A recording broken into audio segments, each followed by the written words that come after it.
Hey, good evening. Good evening. This is Cindy Baker. I am an ADHD coach for entrepreneurs and other creative professional types who have the symptoms of ADHD. And I help people basically leverage ADHD to their advantage instead of trying to fight against it. I'm the creator of the 3P Power Program, which stands for Positive, Prepared, Productive. It's a group coaching program. And I am coming to you this evening to talk about emotions. We're going to talk about emotional resilience, basically, how to overcome challenges that we have with our emotions for people with ADHD. So, if you're watching live in the chat of the Facebook group, go ahead and say hi. If you're watching replay, just say hashtag replay. If you're watching on any other platform, just use whatever comment section there is there to let me know that you are with me. So I'm excited about this topic because I think it's something that it gets overlooked sometimes. And hi, Kathy. Good to see you. And so I feel like it's something that needs to be talked about. Now, of course, this is a giant topic. And so I'm only going to kind of touch on just a few parts of it this evening. And of course, if you're interested in more training, more in depth of these little topics that I cover on Monday evenings, you can always join my coaching program because that's where I go into more detail and have a membership portal with lots of training. So, hey, Sandra, good to see you. So let's go ahead and get started. We're going to talk about how to build emotional resilience, and that's a concept that you don't hear about every day. But building resilience, that's one of the best ways to cope with and manage those intense, sometimes dysregulated feelings that come with ADHD. And so appropriately managing our emotions can be a struggle for adults with ADHD. Um, and that's the clinical term, emotional dysregulation. Why they have to have such long words for things, I don't know. But it basically means that you overreact in anger or irritability, have really fast shifts in mood, um, being overly sensitive, just intense feelings. Those are all common and really troubling parts of the ADHD experience sometimes. And I think what's unfortunate is that ADHD treatment options, they often focus on attention problems, but they rarely teach people how to restore emotional balance. And so even if you were to look at the current diagnostic criteria for ADHD, I don't know if you've been um, officially diagnosed or not, but it doesn't include any mention of problems with emotions. But current research reveals that people with ADHD do have a great deal more difficulty with things like low frustration tolerance, impatience, anger issues, and excitability more than the control group. And so that's why I picked this topic. It's why learning how to build emotional resilience is so important. Um, and so let's talk about why it exists. First of all, why does emotional dysregulation occur with ADHD? Um, well, probably the biggest reason is that we have deficits in executive function skills in our brain. And so things like inhibition and working memory, that makes regulating our emotions more difficult. Um, I mean, that's kind of it in a nutshell. The same skills that help us concentrate also work to help us match the emotion to the situation. And we have trouble with that. Let me give you an example. Like sometimes, sometimes the working memory problems of ADHD, allow like a momentary emotion to become too strong, and it just floods our brains with intense emotion. And then at other times, we can seem like we're insensitive, and or maybe we're not even, we seem like anyway that we're unaware of the emotions of others. So it's like we have confused signals, confused internal signals. And research shows that poor emotional coherence, or like understanding the emotions, or mixed physiological signals like facial expression or heart rate, brain activity, that gets complicated for adults with ADHD. So if you got mixed signals, our feelings, they're difficult to interpret.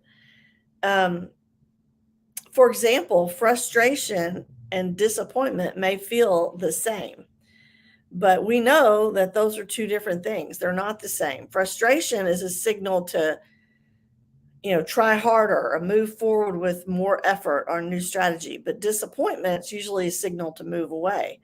So, our responses may be mismatched to the situation. And there's another term that that you read about in the psychological literature is called flooding, and that's when it's just like it sounds, like if water were to rush in all at once. Excuse me.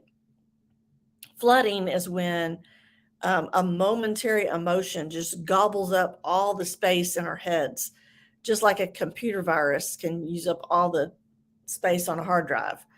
And so this focus on one emotion crowds out all the other important information that might help us manage our anger and regulate our behavior. Um, and we also have, in addition to the executive function issues, we've got biases. Everyone does. We've got hidden expectations.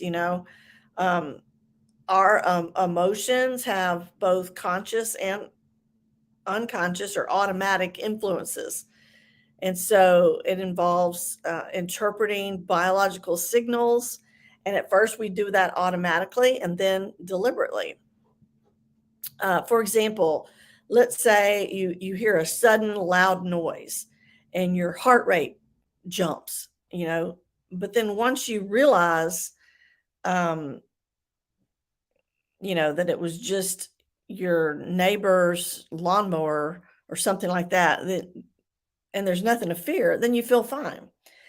But let's say that we have a hidden bias that makes us interpret um, kind of ambiguous signals as threats. Then we're going to have trouble matching our emotions to the situation.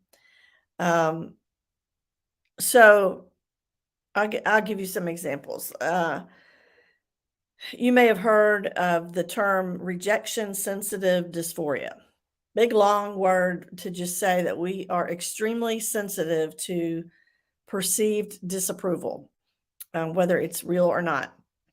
So people with ADHD can get like quickly sucked into one strong emotion, and that makes it difficult for them to shift their focus to other aspects of the situation.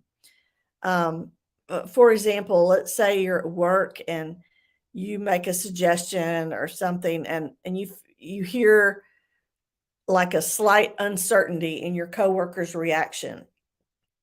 Well, you might interpret that as criticism and then inappropriately lash out in like this unneeded self-defense before you were even before you really listen to the whole situation. And it's like jumping to conclusions, in other words. um, so does that make sense? Put in the chat. I know that not everybody's active in the chat, but um, anybody relate to this overreaction or mismatching the emotion to the situation? If you can relate to that, let me know. And if you're watching the replay, go ahead and comment as well, because I do circle back around and look at those. So Sandra says yes. Awesome. Okay, we got another yes. So um, Another is fear, just paralyzing fear. Social anxiety is experienced by more than a third. I don't remember, sorry, where I read this, but it social anxiety is experienced by more than one third of teens and adults with ADHD. So we'll take that as truth because I can't remember where I read it. Um, and so they live with this exaggerated fear of being seen by others as incompetent or like, for the teen, like being seen as not cool or not fitting in. Um, and then we've got the whole power of denial. Some people are not aware of their emotions, um, or they are aware of their emotions, but they don't have the ability to tolerate them long enough to effectively deal with them. Do you know what I mean? Like they start to feel some sort of way and then they just, nope, I don't want to feel that way, and then deny it. And over the years, they build habits or behavior patterns to avoid painful emotions that seem too overwhelming, like looming deadlines or meeting an unfamiliar group of people or making a phone call, something like that. Um, and then you got the whole, like I work with young people, and I don't think they say this much anymore, but they used to say if somebody was really dramatic and emotional, they'd call them emo. They'd say that kid is emo. And so for a lot of people with ADHD, the brain's gating, the gate or the gating mechanism for regulating emotion does not make a distinction between dangerous threats and then more minor problems. And so these people get thrown into panic mode by thoughts or perceptions that really should not cause panic at all. And as a result, the ADHD brain can't deal more rationally and realistically with events that are stressful. So stress just kicks them over the edge. Um, and then, you've got sadness and low self esteem. A lot of people with untreated ADHD can suffer from kind of it's not a major depression, but it's sort of a mild long term mood disorder. Dysthymia, I think it's called. It's like just a pervasive sadness. And so many people are going to counseling for that or therapy. Nothing wrong with therapy, counseling. I'm all for it. But a lot of times it's ADHD that's the underlying issue. And it's interesting, some people who've joined my coaching program that find that when they treat the ADHD, things like depression and anxiety get better also by default, even though that's not what we're targeting. And a lot of that sadness or that low self-esteem is just brought on by living with, um, the frustrations and the failures, the negative feedback, the stresses due to untreated ADHD or inadequately treated ADHD. Um, I'm not against medication, but pills are not skills. You have to learn skills. That's why I have people go through my coaching that are on meds and are not on meds, but they both need the same thing in the program, and that is they need to learn skills of how to effectively manage the challenges. So those people that are kind of in that pervasive sadness, they're going to experience low energy, low self-esteem, just all the time. Um, so let's talk about something that I mentioned to someone this week, and that's how our emotions affect getting started on a task or a project. Um, because our actions to engage in something or our actions to avoid something are all driven by emotion. And until they learn to do things differently, a lot of people with ADHD only get interested in something when there's an immediate gratification. So that's something in the coaching program that we try to help people be able to see the long-term benefit and get over that initial feeling of discomfort and just do it anyway. And then they find that momentum comes. Because some people have a severe difficulty activating and sustaining effort for tasks that offer rewards over the long term. And so if the payoff is delayed, they're going to have a harder time anticipating that future pleasure. That's why I tell people that you always need to keep your big why in front of you. Um, why is this task important? Why are you doing it? What's the big picture? And waiting for motivation is never a good strategy, because we've got this false idea that we have to feel like doing something in order to do it. And you can actually make yourself do something that you don't feel like doing if it's important. Um, and there's different tricks for that. And if you're wanting to know those secrets, you got to join my coaching program, because we talk about that in detail. But I mentioned memory earlier, and I didn't really get into that. So let's talk about that a little bit. Emotions and working memory. Our working memory, like the short-term memory, that helps us get the emotional energy that we need to help us organize and sustain focus, monitor, self-regulate, all that stuff. So it's like the executive function and the working memory go together. And a lot of people with ADHD, though, they have inadequate working memory. And that partly explains why they can often be unorganized or lose their temper or procrastinate. Sometimes the working memory impairments of ADHD allow a momentary emotion to become too strong, like more than it should feel. And at other times, the working memory impairments leave a person with kind of a not enough sensitivity to the importance of an emotion, because maybe they haven't kept all the other information in mind. So they don't feel as strongly as they should. So that it's one extreme or the other.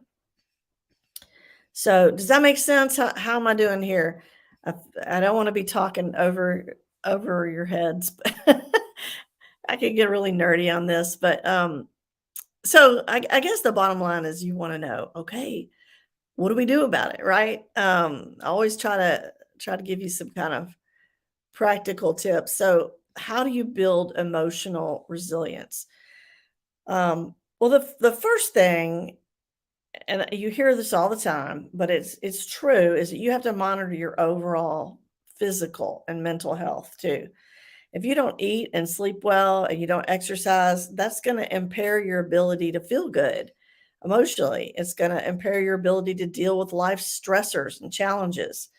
So even though you think the issue is your emotions, you have to address your physical health, because they are linked. Things like drinking too much alcohol or smoking or overeating, those are habits that need to change if you want to build emotional resilience. A whole lot more we could say about that, but basically, monitor your health. And the second is you need the right social support. Figure out which people provide support and encouragement for you, and surround yourself with those people. And when at all possible, stay away from people who don't support and encourage you. Don't keep trying to win over the approval of people who don't understand you and don't like you. Now, sometimes that's unavoidable, but that's why I think the group coaching program works so well, because we've got people who support each other. You're all getting help. They're all getting help together. There's encouragement. There's accountability. And it's just such a beautiful thing to watch. But you got to find ways to stay in touch with those people who support you, when you do find them. The third thing, so watch your health, build up a strong, positive social network. And the third is manage stress. People with ADHD, they're more prone to feeling stress. And even when they're faced with the same events as their neurotypical peers, they might feel more stressed out for various reasons. And so while it's a strength in some situations, that sensitivity, I guess, that can create an overwhelm and make coping more difficult. So you got to do two things. You got to both reduce stressors in your life and improve your coping skills, which again, we address in the coaching program. So try to become aware of your chronic stressors and your triggers and figure out which stressors you can eliminate, and then which ones can be managed. Um, and kind of along with that, the fourth thing is to address any trauma and ongoing adversity in your life. A lot of people with ADHD have a history of trauma, and traumatic history can cause the body to um, and the brain to expect and see trauma even when it's not there. So, in other words, we're just wired to overreact to a situation. And so, part of building emotional resilience involves examining your personal histories for any unresolved traumas and assess current stressors. If you need therapy, if you need a support group, recovery group, um, those are things that need to be addressed. And the last thing is develop some coping strategies. Again, we go into this in the coaching program, but and it's too much to talk about just on a quick Monday night live. But emotional resilience starts with self awareness. And so coping strategies include, planning ahead for stressors that you think are going to occur and having a plan for how to deal with them. And you may need coaching for this. You may need a counselor. If you do get a counselor, make sure they understand ADHD, because if they don't, they're going to give you neurotypical strategies that might not work for you. So I'll give you just a few examples of coping strategies. One is called anticipatory coping, and that's when you build this like a mental framework before facing a recurring stressful situation, like dealing with a difficult coworker, maybe escaping or planning a different response or practicing self-care once you've gotten through it. Um, with a plan, it's much easier to maintain emotional match to the situation and reduce overwhelm. Um, so, along with that, look at your self talk. You can mentally reframe an event to diffuse how intense it feels.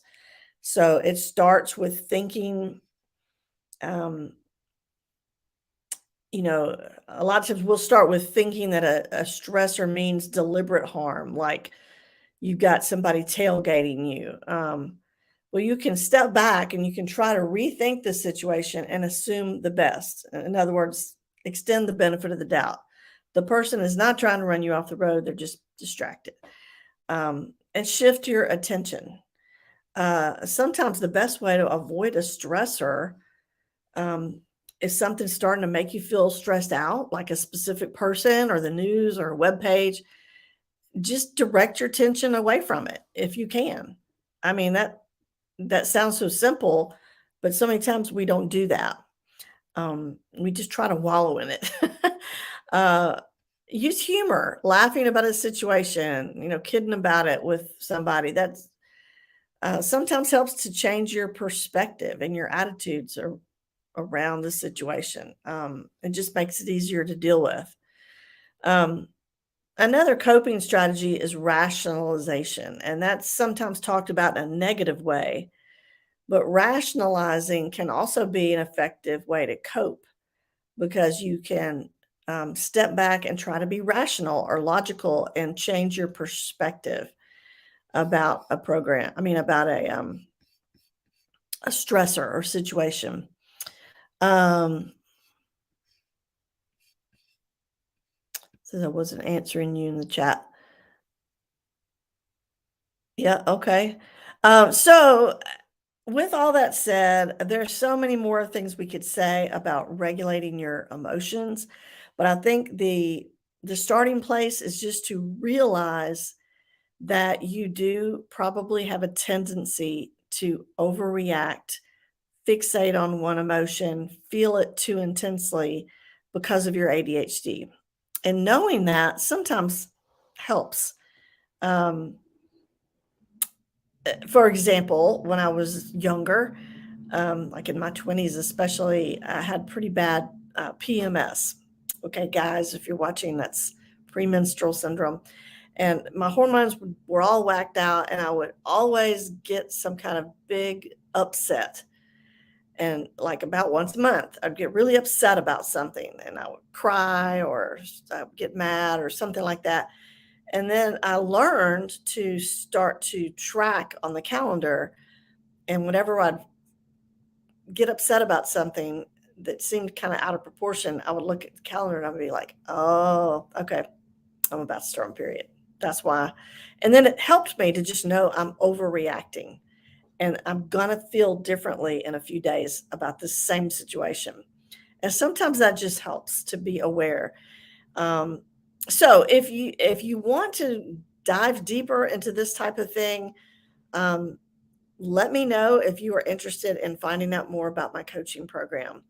I am actively looking to add more members right now because I've kind of starting with a new cohort, revamping, and we can definitely chat about that. I've got different payment options, and but there are some trainings that have to do with emotion. There's boundaries, there's decision making, managing conflict, all kinds of things that would be so helpful if this is an area that you're struggling in.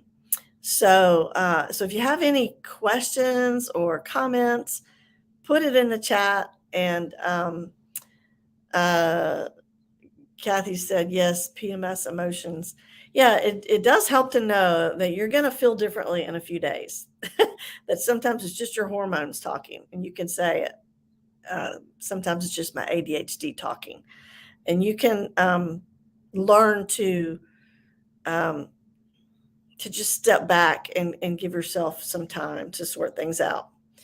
So hopefully that is helpful. I do have a master's in counseling, but I'm not working as a counselor right now. I was a school counselor for several years, but